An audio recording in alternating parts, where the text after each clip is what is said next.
পলাশ Parvez media. ধীরে চলো নদী সঙ্গে নিয়ে চলো বন্ধু আমার একা নিরাশা। আসসালামু আলাইকুম রহমতুল্লাহি বারাকাতু। হাই ভিউয়ার্স, আশা করি সকলে ভালো আছেন।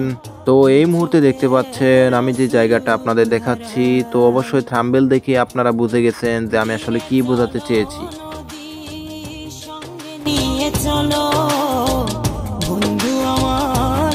হ্যাঁ বন্ধুরা, ঠিকই শুনেছেন। আজকে আমি আপনাদেরকে একটা গরুর হাটের বিষয়ে কথা বলবো। এটি হচ্ছে শেরপুর জেলার অত্যন্ত বড় একটি গরু ও মহিষের হাট। বন্ধুরা, এই হাটে পাওয়া যায় বিভিন্ন ধরনের গরু, মহিষ, ছাগল সহ আরও অনেক বিভিন্ন ধরনের প্রাণী এই হাটে পাওয়া যায়। তো বন্ধুরা, এই হাটে কিভাবে যাবেন, কোথা থেকে আসলে আপনার সুবিধা হবে, কোথা থেকে কত টাকা ভাড়া নেবে, আজকে সম্পূর্ণ আমি এই ভিডিওর মাধ্যমে তুলে ধরব। তো আমি কিন্তু দেখতে পাচ্ছেন একটা ভ্যান ভাড়া করে পুরো ভিডিওটা করেছি। তো বন্ধুরা, আমি আপনাদেরকে সেটা সম্পূর্ণভাবে বুঝিয়ে দেব যে এই হাটে আসতে হলে আপনাকে কোথা থেকে চড়তে হবে গাড়িতে এবং কি কোথা থেকে কত টাকা ভাড়া লাগবে, আজকে টোটাল এই ভিডিওতে আমি আপনাদেরকে জানানোর চেষ্টা করব। তো বন্ধুরা, ভিডিওটি না টেনে সম্পূর্ণ দেখে যান, অবশ্যই পুরো বিষয়টা আপনি বুঝতে পারবেন। তো অবশ্যই বন্ধুরা, পুরো ভিডিওটা না টেনে দেখে যান।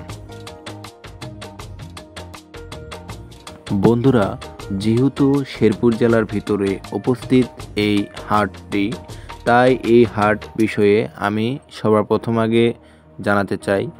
ঝিনাইগাতি থেকে যদি আপনি এই হাটে আসতে চান, তাহলে সর্বপ্রথমে আপনাকে একটা অটো বা সিএনজি করে ঝিনাইগাতি থেকে কয়রুট পর্যন্ত আসতে হবে।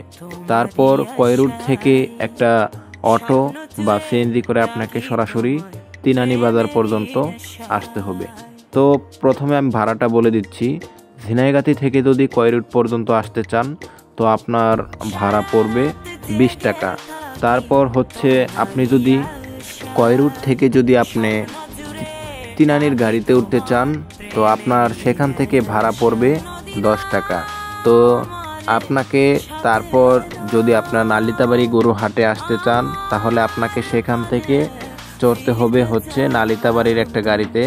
তো নালিতাবাড়ির গাড়িতে ওঠার পর ওইখানে অনেকগুলা গাড়ি দাঁড় করানো থাকবে। ওই গাড়িগুলোতে আপনারা জিজ্ঞাসাবাদ করে নালিতাবাড়ি গাড়িতে উঠে পড়বেন। তো নালিতাবাড়ি থেকে আপনার তিনানি থেকে নালিতাবাড়ি পর্যন্ত ভাড়া রাখবে তারা 15 টাকা। তো তারপর সেখান থেকে আপনি নালিতাবাড়ি থেকে সোজা চলে আসবেন। সেখানে দেখবেন গরুর হাট বলে অটোওয়ালারা ডাকছে। তো আপনি সেখান থেকে চলে আসবেন গরুর হাটে। তো গরুর হাটে দেখতে পাচ্ছেন আমি কিন্তু এখন গরুর হাটেই যাচ্ছি। সুন্দর মনোরম প্রকৃতির পরিবেশে গ্রামের রাস্তা, এটা কিন্তু মেইন রোডের পাশ দিয়ে আমি যাচ্ছি। তো অবশ্যই আপনারাও আসবেন। আমার যে ভিডিওটার মাধ্যমে দেখতে পাচ্ছেন, এটা হচ্ছে নালিতাবাড়ি থেকে আমি যখন গরু হাটের উদ্দেশ্যে রওনা দিলাম, তো তখনকার এই ভিডিওটা করা। তো আপনারা অবশ্যই এই রাস্তাটা আমি যেভাবে দেখাচ্ছি সেভাবে আসবেন। তুমি ছাড়া সবই বন্ধু আঁধার কালো।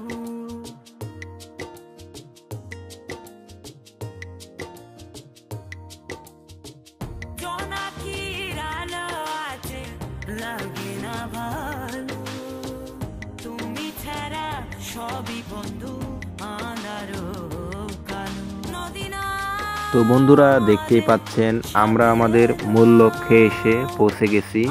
তো দেখতে পাচ্ছেন রাস্তার দুই পাশে ভটভটিগুলা কিভাবে দাঁড় করানো আছে, মানে এই ভটভটিগুলা দিয়ে এই টলির মাধ্যমে আপনার হাটের যে বিক্রিত পশু তাদেরকে আনা হয়েছে। তো পশুদেরকে আনা হয়েছে, গরু, ছাগল, মহিষ আনা হয়েছে। তো আমরা মনে হয় দেখেন আমরা সত্যি এসে পড়েছি আমরা এই মুহূর্তে হাটের সামনে। তো এটা হচ্ছে হাটের সামনের দিকের দৃশ্যটা।